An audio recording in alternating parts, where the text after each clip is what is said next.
Teman-teman, materi yang akan kita bahas pada pertemuan kali ini, yang pertama adalah pengertian ragam hias, motif ragam hias, pola atau susunan ragam hias, serta teknik menggambar ragam hias. Oke, jangan lupa ditonton video ini sampai habis ya, supaya tidak gagal paham.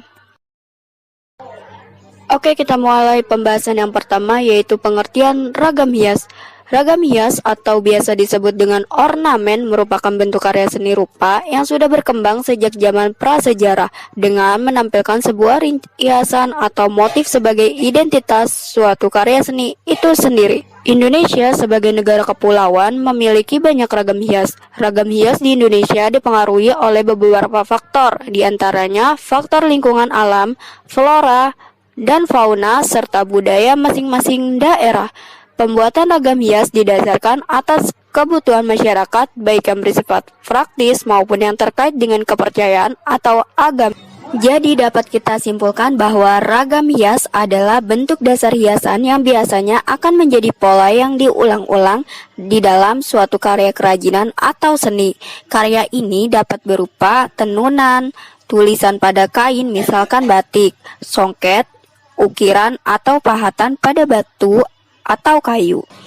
Selanjutnya kita lanjutkan ke motif ragam hias. Di luar kebiasaan masyarakat Indonesia yang selalu membuat ragam hias yang terinspirasi dari alam, terdapat beberapa jenis motif yang lain yang bukan diambil dari alam. Karya ragam hias yang mengambil dari bentuk-bentuk seperti flora, fauna, figural, dan bentuk geometris, tergantung keinginan si pembuat dan kebutuhannya.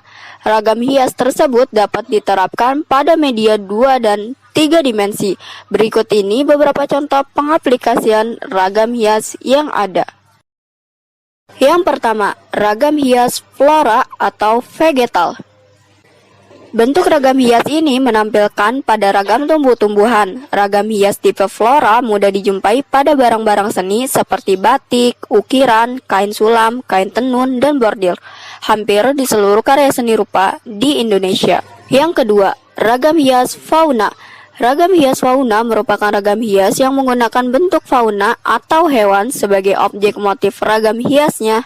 Penggambaran fauna dalam ornamen sebagian besar merupakan hasil gubahan atau stilisasi. Jarang berupa binatang secara natural, tetapi hasil gubahan tersebut masih mudah dikenali bentuk dan jenis binatang yang digubah.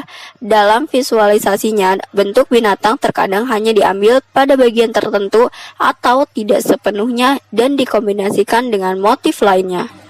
Yang ketiga, ragam hias geometris. Ragam hias geometris merupakan motif hias yang dikembangkan dari bentuk-bentuk geometris kemudian digayakan sesuai dengan selera dan imajinasi pembuatnya. Motif hias geometris merupakan pola bentuk terukur yang dapat disesuaikan dengan karakteristik teknik dan bahan.